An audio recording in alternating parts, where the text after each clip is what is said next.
Yo, what's good YouTube? It's your boy ALLDAY0511, aka Ricky Raymond Jr. back out here in another podcast.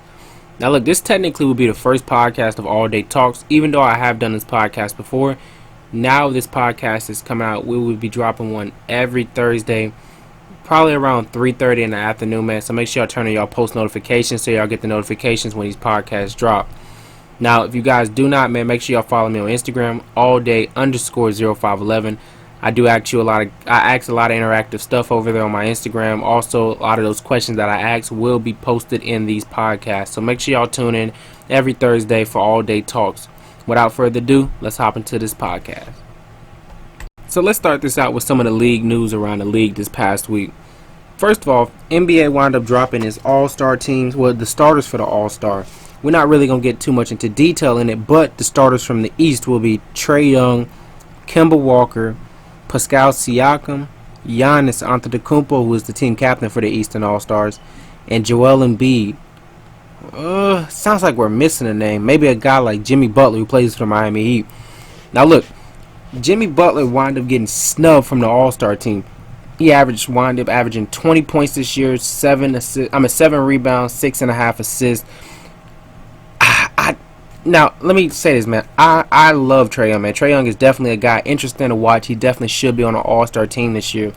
But when you say starters, I'm not too sure about that. I think I'll put Kemba in Trae Young's spot and move Jimmy Butler to where Kemba was at the shooting guard.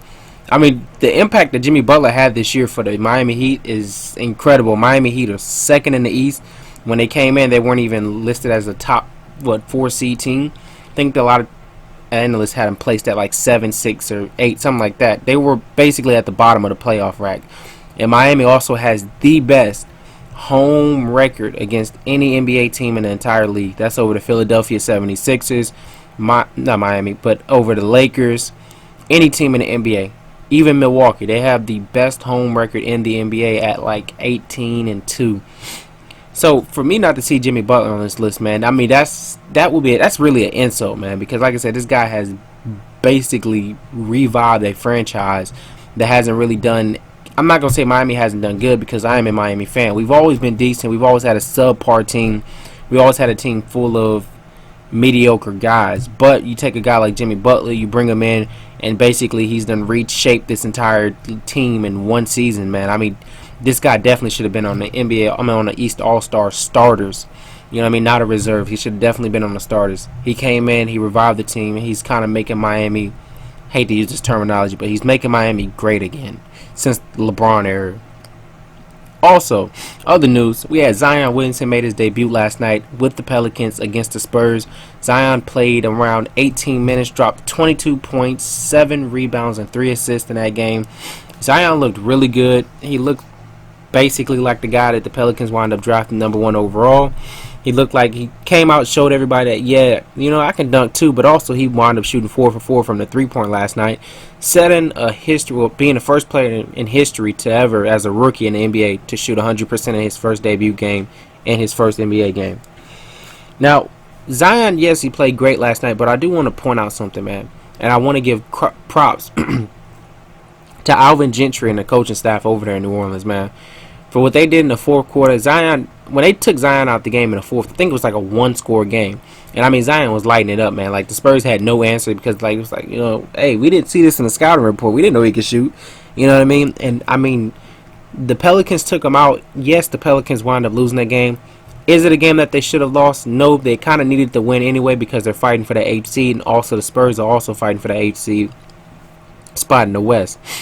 But the Pelicans kind of showed last night by taking Zion out that, look, man, we drafted you. A lot of, you know what I mean? I feel like a lot of players kind of get that. I mean, a lot of teams kind of get the heat for just saying, oh, yeah, they're just making billions off of these players. But for the Pelicans to go out and take out Zion last night kind of showed, like, look, you know what I mean? You're the future of our team. Like, we care about your safety. We care about your health.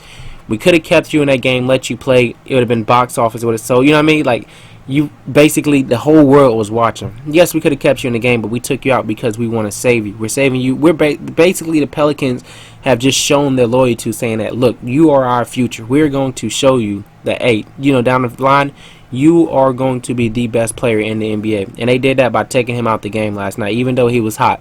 They could have easily left him in and got the win. but they took no chances. They took him out. He just came off of a knee injury. He had knee surgery. They wound up, you know what I mean, letting him relax, letting him sit, letting him rest. And guess what? He woke up this morning. His knee's feeling good. He said he feels great. So great job for the Pelicans staff over down there in New Orleans, man. Keep doing what y'all do. Can't wait to see more from Zion Williamson. Now look, like I said, man, make sure y'all follow me on Instagram at allday_0511.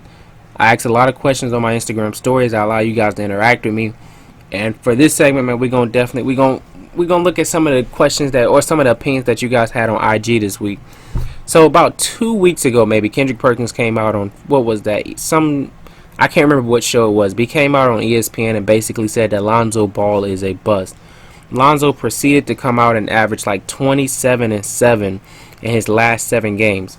So before he did that, after Kendrick Perkins came out and said that Lonzo was a bust, went on Instagram. I said, is Lonzo a bust? It was a great deal of y'all, man. It was like 40 people, well, not 40, it was like close to 30 something people who voted. And 61% of y'all said yes, 39% said no. After Lonzo started averaging 20 and 7 and 7, I asked that question again. Asked, is Lonzo still a bust? Posted the stats. It was a little divided. Y'all wasn't so confident that time, man. It was 50-50. 50% yes, 50% no. Y'all didn't seem like y'all was too confident in that. But it goes to show that we can't call a player a bust so soon. Because if we did that, and I explained this too on my Instagram, if we did that, Brandon Ingram would have been a bust. I feel like we can't consider rookies, especially rookies when they're in their rookie deal, a bust when they haven't finished out their entire rookie deal. I feel like after that rookie deal is over, then we can start classifying them as a bust. Because if that was the case, Brandon Ingram would have been considered a bust. But, of course, this is Brandon Ingram's last year in his contract. He'll become a restricted free agent last year, and the Pelicans will definitely be looking forward to re-signing him. Also, I asked y'all if Zion came back out and averaged 27 and 3, which is almost crazy that he dropped that same exact stat line last night. Those are his stats that he averaged during the preseason. I asked, could he win Rookie of the Year? 25% of y'all said yes, 75% said no. Again, I explained this to you, and I dropped the video also on this earlier this week. The media loves a good story, man.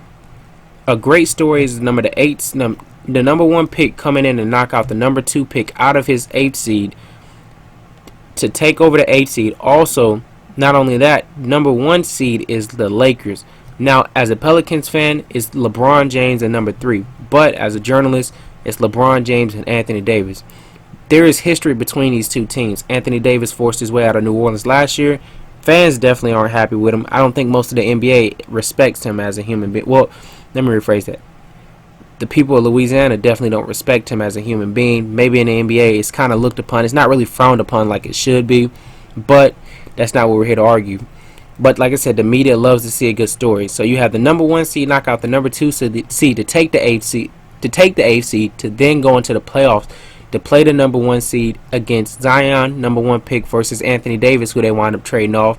Then also, not just Zion, but you've got Lonzo Ball, Brandon Ingram, and Josh Hart, who all got traded from him.